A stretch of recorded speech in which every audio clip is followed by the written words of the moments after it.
सिकड़ी हम बाबाजी के दिहले बानी। बाबू के साहित्य के देखाई जी, बाबू के साहित्य के देखाई जी।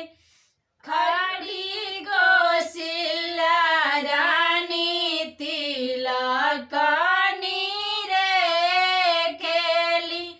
ई तिलक राम जोगे नाही जी, ई तिलक राम जोगे नाही जी। ऐसन ऐसन बटुला